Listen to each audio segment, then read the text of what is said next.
Now a warning. Now a warning?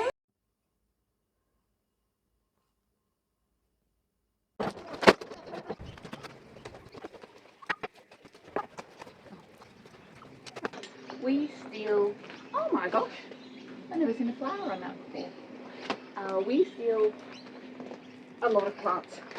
And by stealing I mean probably it's more like we access public spaces and our friends' gardens in order to get cuttings, which we then propagate.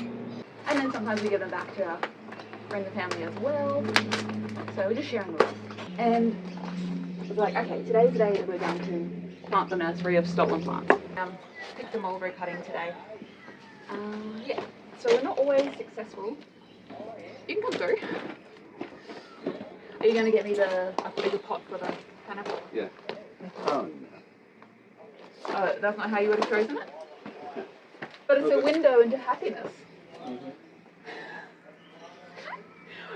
We're not always successful, and I think it probably comes down to how often we don't then pot them up. We're really good at getting really excited about picking them, and then like our follow through to planting them could leave a little bit to be desired, but we always make sure that we're not damaging anything. We're never destroying a plant in order to do this.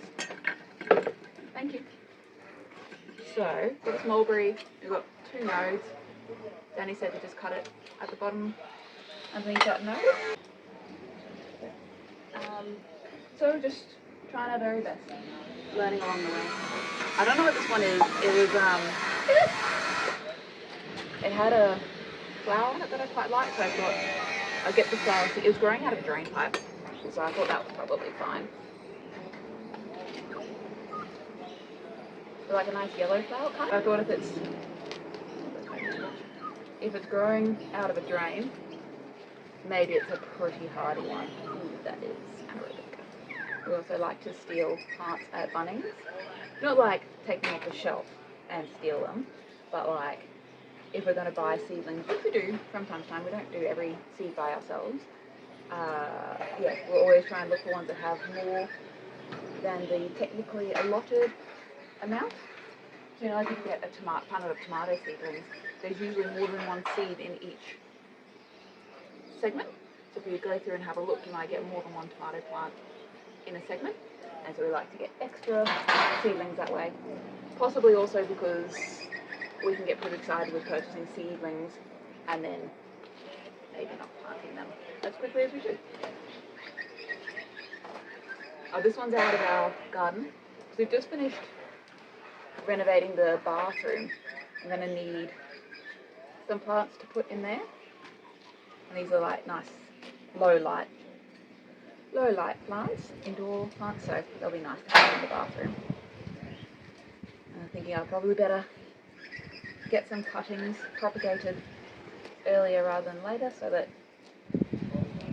when we're up there using it we can have some slightly more mature plants ready to go. So this one, another succulent from our place, just growing this maybe like 2 years.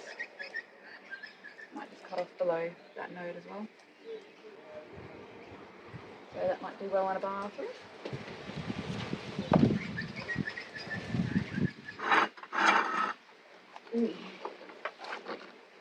I think most of these ones are gifted from my mum's garden. My mum has such a beautiful garden of flowers. She puts a lot of time and effort into looking after it. And it shows. It's just gorgeous, especially just like spring, early summer time of year. It's just enviable, honestly.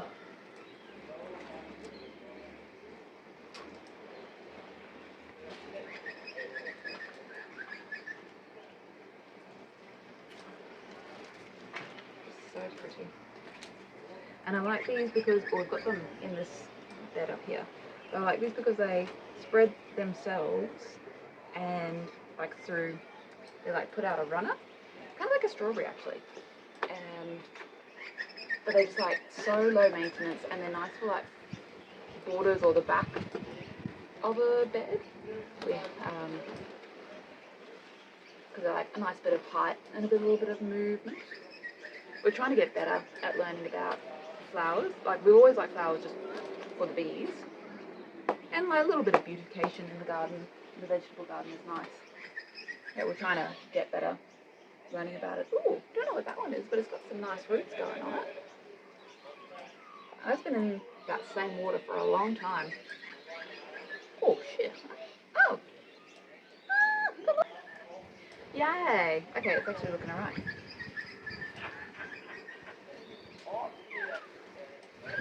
It's rooting too. Who guessed it? Get it?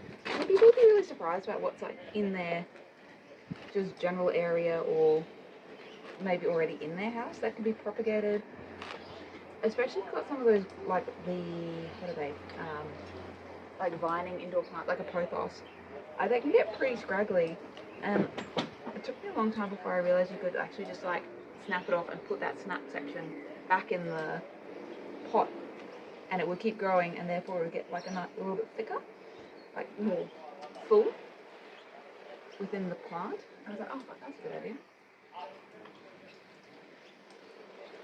Instead of it having this like one long straggly thing, you have several, and then like a nice overflowing look, which I do want to do in the bathroom. But we've got some pothos. We've got a pothos that is ready for that already without having to do a new one. And as you can see, I already have enough on my to-do list.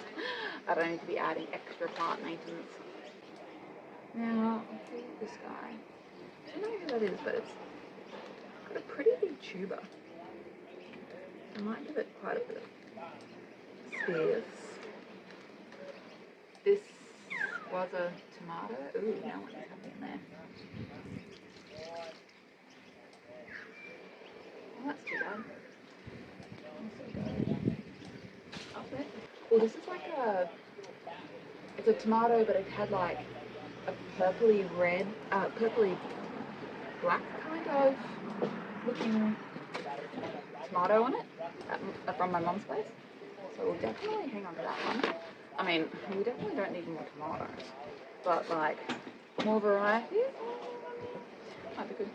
Also, we definitely prefer cherry tomatoes in our house or in our garden just because of the disease and pest pressure that we can get over the summer months.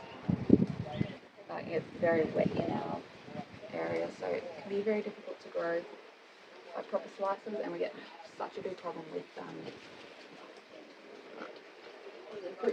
fruit fly. So I think most of these are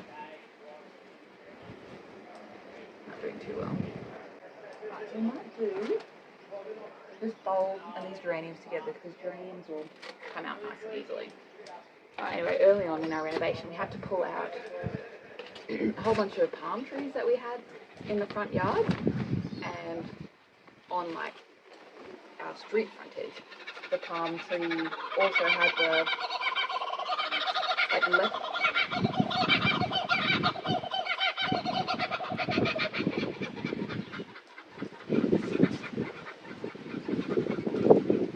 The palm tree also had the letterbox integrated, and so we lost our letterbox and anywhere to put a new one when we had to pull out those palm trees. It was so that we could do appropriate drainage to protect the house. And so we're thinking, oh, how long can it be until we do a fence? Like, it's fine, we'll just do a temporary letterbox. So we've got like a big pot, and then, so we've got a big pot and a little pot, and the little pot I poured concrete in and put just a regular, like, picket letterbox, I guess, in there, put concrete, and then took that out, put the little pot, which is now concrete with the letterbox in it, inside the big pot, and filled up around it with soil, thinking, oh, it'll be beautiful. I have this like lovely English cottage garden letterbox situation. It's going to be temporary, you can move it around, which is actually really convenient for mowing, that you can just like move the letterbox. It's much less weather-slipping. Anyway, so I planted some flowers in this thing, kept it watered, and it was just not enough soil for anything to grow, and it just died, and we've had a bare patch of soil for ages.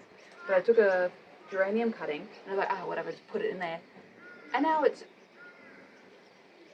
flourishing. She's so happy, like all these big blooms. I'll take a little video of it.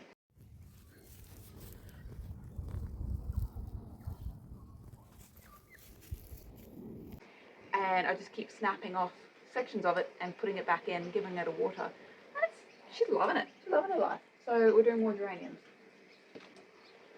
And and we've got some garlic. This garlic was just from like a supermarket bulb that was sprouting. So I thought, oh, give it a go. We had terrible time with garlic this season. Like it just got aphids and died really. Like we didn't get, we got a couple of greens, like garlic greens, but we didn't really actually get, or we didn't get a single bulb of garlic, actual garlic. So that was disappointing. So I thought, oh, why not just give this a go. Can't hurt because you can't eat it, so it'll go into the compost one way or another. Because yeah, I thought that like supermarket garlic was supposed to, just like a potato, was supposed to have some kind of like anti-rooting spray on it, which is partly why I wanted to grow my own garlic. But I guess not this one. So we'll see how it goes. Oh, like and subscribe to see if anything. Oh, ooh, look how good. If you don't know, you can just, if you buy a pineapple from the shop and twist off the head of it, then there's like a little white section at the bottom. You can pull off a couple of these leaves, expose more white section. That's where the root comes from. So all of our pineapples, I think we've got kind of 6 on the go at the moment. Like, it would take a long time, but I think it's like a 2-year cycle. But yeah, all of our pineapples are just grown from ones that we picked up at the supermarket because we like to pache. And yeah, then we just put the head back in the ground, like do this with it. And then often they also grow like a couple of cups, so they have extra little sprouts, and you can take those and transplant them as well and become small pineapples. So we have a lot of pineapples in our nurseries, and it's definitely a labour of love because they take so bloody long. But they also, we find they don't really get tampered with by animals as much as the other ones. So we might have a bit of trouble with, like, say, rats or possums once in a while, but as long as we kind of keep them covered, put a pot on them when they're starting to colour up, we find it to be alright. Alright, I'm just going to water these in and then put them up in the nursery as well. So subscribe to see if it survives. And yeah, go still plant. It'll make you happy. Alright, see you soon.